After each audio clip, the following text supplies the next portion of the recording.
Good morning student. अभी हम लोग बीएसटी पढ़ने जा रहे हैं। बीएसटी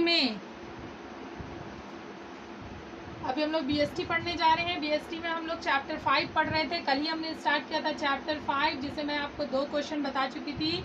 बीएसटी में संगठन किसे कहते हैं और संगठन की क्या विशेषताएं हैं, ये हम लोग कर चुके थे, क्लियर है ना। आज हम लोग देखते हैं कि संगठन के क्या क्या लाभ हैं। तो हम क्वेश्चन इस तरह से लिख सकते हैं, संगठन के लाभों, संगठन के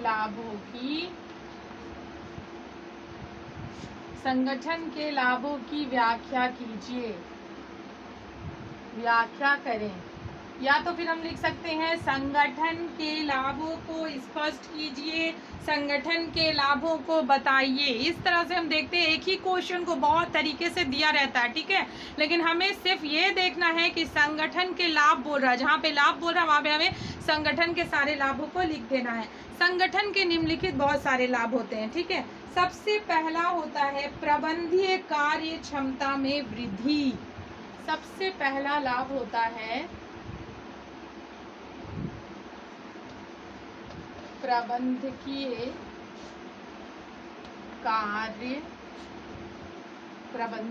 कार्य क्षमता में वृद्धि। प्रबंध के कार्यों में वृद्धि करना, प्रबंध के कार्यों में सही तरीके से वृद्धि करना ही संगठन का प्रमुख कार्य होता है। दूसरा हम देखते हैं विशिष्टीकरण के माध्यम से मानवीय प्रयत्नों का अधिकतम उपयोग। विशिष्टीकरण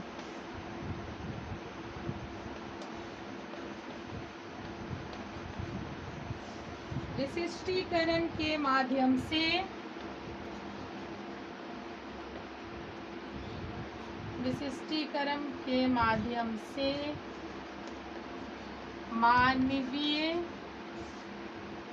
मानवीय प्रयत्नों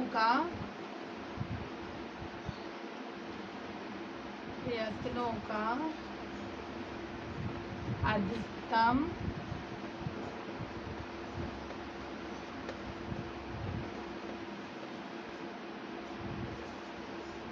प्रयोग। सबसे पहला था प्रबंध के कार्यों का ध्यान देना है, प्रबंध के कार्यों की क्षमता में वृद्धि करनी है। और दूसरा है विशिष्टीकरण के माध्यम से मानवीय प्रयत्नों का अधिकतम प्रयोग करना है, ठीक है। तो विशिष्टीकरण क्या होता है, अभी हम देखते हैं जो काम हम लोग पहले हाथों से किया करते थे वो अब क्या किससे किया जा रहा है, मशीनों से किया जा रहा है, ठीक है। तो मशीनों से जो कार्य लिया जा रहा है तो उसमें हमें ध्यान देना है कि हम कितना मानवीय प्रयत्नों का अधिक से अधिक उपयोग कर सके। उन मशीनों के द्वारा हम कितना अधिक से अधिक मानवीय प्रयत्नों का प्रयोग कर सके। इस तरह से हमारे प्रबंध के कार्य को बढ़ाना है और हमें सही समय पर संगठन के द्वारा अपने उद्देश्यों को पूरा करना है, ठीक है। तीसरा हम देखते हैं विभिन्न क्रियाओं का अनुपातिक एवं संतुलित महत्व। विभिन्न क्रियाओं का अनुपातिक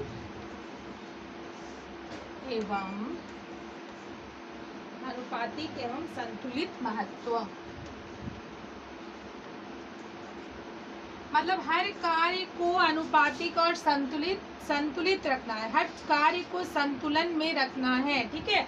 हर क्रियाओं को संतुलन में रखना है ताकि हमारा कार्य अच्छे से अच्छे ढंग से किया जा सके।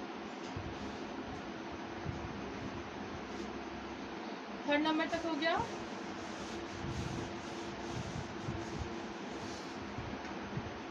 फोर्थ नंबर देखिए, विकास को बढ़ावा देना है। विकास को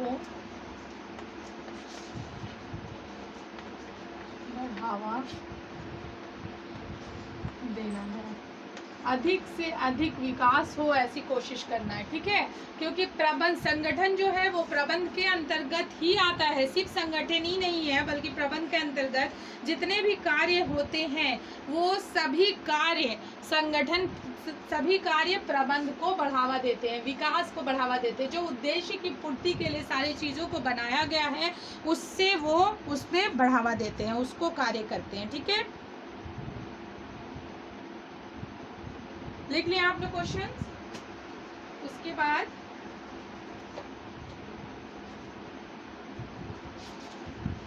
हम लोग आगे देखते हैं संगठन में प्रक्रिया क्या क्या है। संगठन की प्रक्रिया क्या क्या है। संगठन की प्रक्रिया को 4 भागों में बांटा गया है, ठीक है। संगठन की प्रक्रिया को 4 भागों में बांटा गया है। देखिए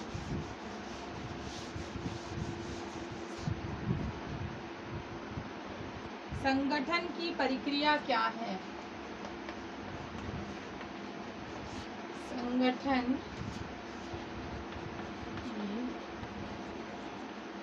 प्रक्रिया, ये संगठन की प्रक्रिया को 4 भागों में बांट दिया गया है। सबसे पहले भाग में लिखेंगे कार्य की पहचान, कार्य की पहचान एवं विभाजन, कार्य की पहचान एवं विभाजन। दूसरा कार्य होता है विभागीकरण।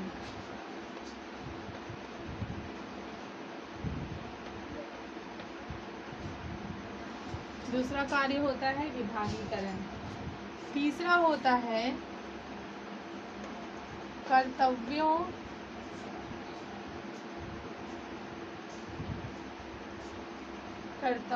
का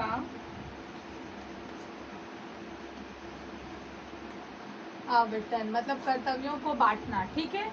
और फिर 4th कार्य होता है, यहाँ से निकालते हैं, 4th कार्य होता है सूचनाएं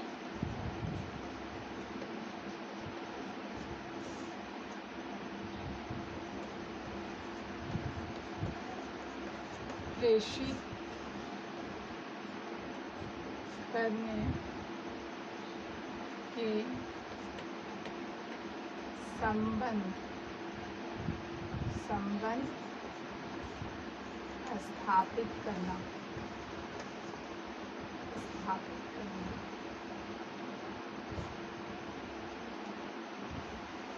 ठीक है। संगठन के 4 कार्य होते हैं। पहला होता है कार्यों की पहचान एवं विभाजन, दूसरा विभागीकरण, तीसरा कर्तव्यों का आवंटन और चौथा सूचनाएं प्रेषित करने के संबंध में स्थापित ज्ञात करना। कार्यों की पहचान एवं विभाजन में क्या कार्य किए जाते हैं। कार्यों के पहचान एवं विभाजन में संगठन प्रक्रिया का सबसे पहला कदम निर्धारित कार्यों की पहचान करना है ताकि उन कार्यों को विभाजित किया जा सके। उदाहरण के लिए हम देख लेते हैं, एक मोबाइल सेट का निर्माण करने वाली कंपनी की विभिन्न इकाइयां इस प्रकार हो सकती है, ठीक है। अब देखिए कार्य की पहचान भी करना, उसका विभाजन भी करना है। तो हम एक मोबाइल की कंपनी का उदाहरण ले लेते हैं।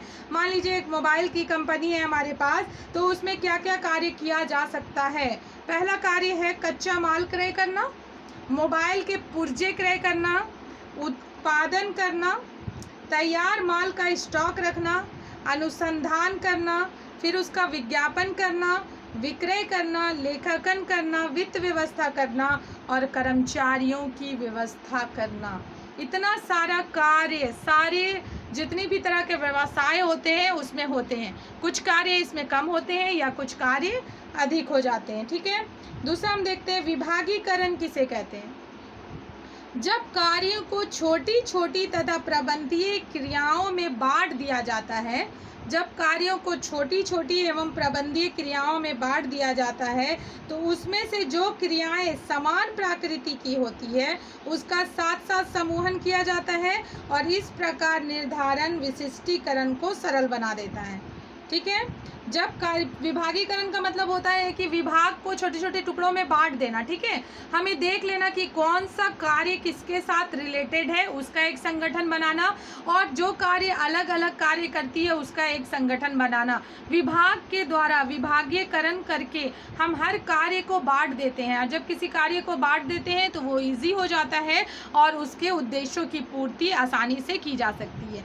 नेक्स्ट है कर्तव्यों का आवंटन।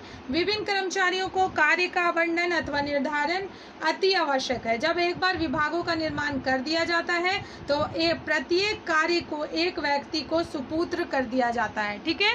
पहले विभागीकरण होता है, विभागीकरण करने के बाद जो भी कर्मचारी जिस कार्य को करने के लिए तैयार किए गए हैं या जिस कार्य को करने के लिए चयनित किए गए हैं, उन्हें उन कार्यों को बांट दिया जाता है, उन्हें समय भी दे दिया जाता है, और उतने समय में उन्हें उन कार्यों को पूरा करना होता है ताकि जो निर्धारित समय है उसमें उस उद्देश्य की पूर्ति की जा सके। नेक्स्ट है सूचनाएं प्रेषित करने के संबंध स्थापित करना। जब दो या दो से अधिक व्यक्ति एक समान उद्देश्य को प्राप्त करने के लिए कार्य करते हैं तो उनके मध्य संबंधों की स्पष्ट व्याख्या की जानी चाहिए। इन संबंधों को रिपोर्टिंग रिलेशन भी कहते हैं, ठीक है। कि प्रत्येक व्यक्ति को यह पता होना चाहिए कि उनका कौन अधिकारी है, कौन उच्च अधिकारी है और उनको किनका आदेश मानना है, ताकि अगर इस तरह से कर्मचारियों को पता हो कि हमें किसके अधीन कार्य करना है और किनकी सारी सूचनाओं को मतलब किसकी सारी बातों को मानना है, तो उस तरह से कर्मचारी अच्छे तरीके से कार्य कर सकते हैं। और इसमें यह भी देखना होता है कि कर्मचारी और जो उच्च अधिकारी है उनके बीच में एकजुटता बनी रहे।